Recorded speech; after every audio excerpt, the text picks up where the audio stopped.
Are you stuck in your cartooning skills? Hi, my name is Matt Champlin. Now, I'd like to tell you a personal story how I got into cartooning, and it's pretty interesting. You see, it goes way back when I was in college in my engineering classes.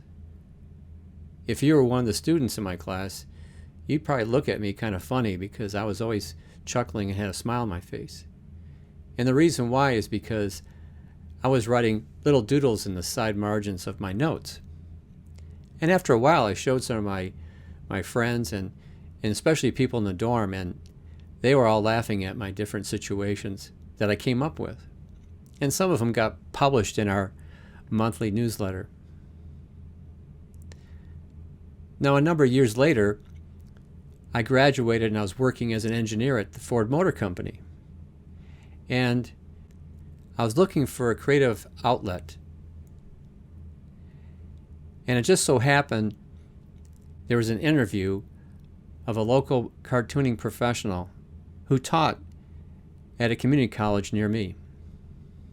Well, I'll tell you, I was really blown away because I was still doodling and trying to read books and trying to get better at it. And it doesn't seem like I was getting much further. And this is an opportunity for me to show my stuff and to see how I was doing. So I called him the next day, and he was very kind. His name is Muse, and he was teaching cartooning at Macomb Community College.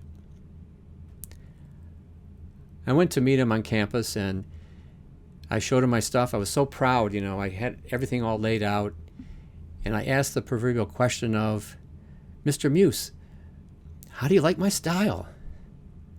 And he looked up at me and he said, "Well, Matt, when you get one, I'll let you know." Well, I tell you, I wasn't very happy about that, but, I wasn't as discouraged as many people would be.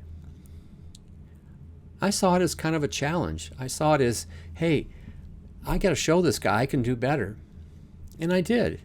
I kept coming back to him every couple of weeks or so, and he'd have him take a look at my stuff and give me some practical advice. The one thing I learned from Ken was he was very technical. He was into the drawing part of it. He was kind of funny on himself. He had a strip called Way Out, and he looked like the character that he drew.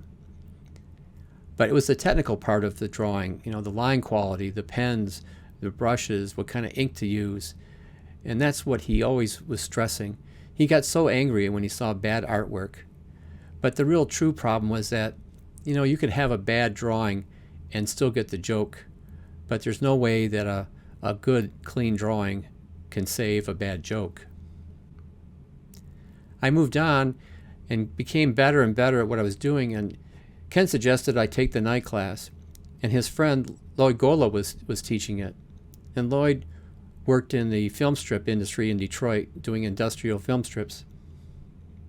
He was kind of a joking kind of guy. He's like your loud uncle. He didn't have a problem telling me that my stuff looked like crap. But I tell you what, he got me into making animated cells because that's what his thing was, and he was really good at it. He also was famous for his personalized greeting cards. I sent to my friends, and after a while, people would get mad if they didn't get a personalized one. Eventually, I got published in some local trade journals, and I did some local advertising work, taught adult ed, and even a semester at the same community college. Now, my best honor came when Ken asked me to be a contributor in one of his books, The Total Cartoonist. I was really pleased that I kind of made it to the pinnacle because there were so many very famous and well-known cartoonists in that book, and he included me in that group.